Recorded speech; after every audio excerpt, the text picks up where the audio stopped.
সবার সাথে মরণের পরে আপনার দেখা হবে একবার, কিন্তু একজনের সাথে আর কোনো দিন আপনার সাক্ষাৎ হবে না, দেখাও হবে না, সেটা আপনার বোন।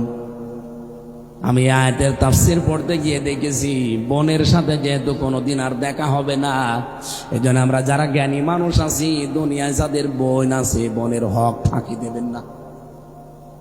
যেহেতু তার সাথে আর কোনোদিন আপনার দেখাও হবে না, সাক্ষাৎও হবে না, কথাও হবে না, এ দুনিয়ায় শেষ।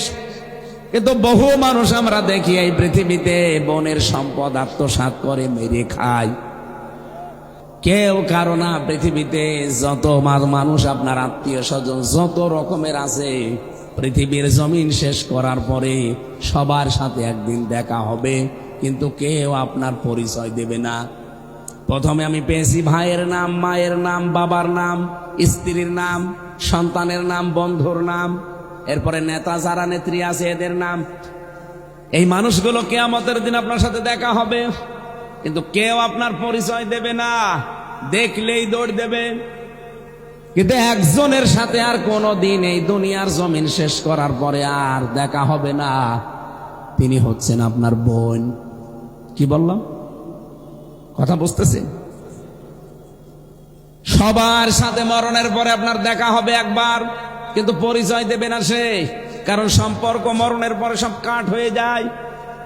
ফাইদা নফিখা ফিস-সূর ফালা আনসাবা বাইনাহুম, এই যে নসব আনসাব দিয়েছেন, কোন রকমের সম্পর্ক আল্লাহ রাখবে না। সে আত্মীয়তার সম্পর্ক হোক, দলীয় সম্পর্ক হোক, বংশগত সম্পর্ক হোক, কোন সম্পর্ক থাকবে না, সব আল্লাহ বলেন কাট হয়ে যাবে।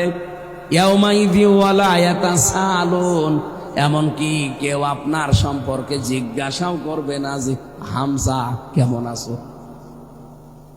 কিন্তু একজনের সাথে আর কোনো দিন আপনার সাক্ষাৎ হবে না, দেখাও হবে না, সেটা আপনার বোন। আমি আয়াতের তাফসীর পড়তে গিয়ে দেখেছি বোনের সাথে যেহেতু কোনোদিন আর দেখা হবে না, এজন্য আমরা যারা জ্ঞানী মানুষ আছি দুনিয়ায় যাদের বোন আছে বোনের হক ফাঁকি দেবেন না। যেহেতু তার সাথে আর কোনোদিন আপনার দেখাও হবে না, সাক্ষাৎও হবে না, কথাও হবে না, এ দুনিয়ায় শেষ। কিন্তু বহু মানুষ আমরা দেখি এই পৃথিবীতে বোনের সম্পদ আত্মসাৎ করে মেরে খায়। না ঢাকায় সব নেই? বলেন বলেন।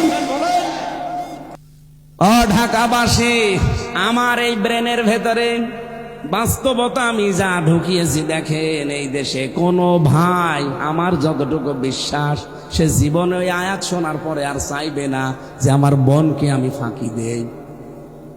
কিন্তু আমরা 100 জনের প্রায় 90 জন আজ ফাঁকি দিচ্ছি, যাদের কারণে সেটা হচ্ছে আমার বউ।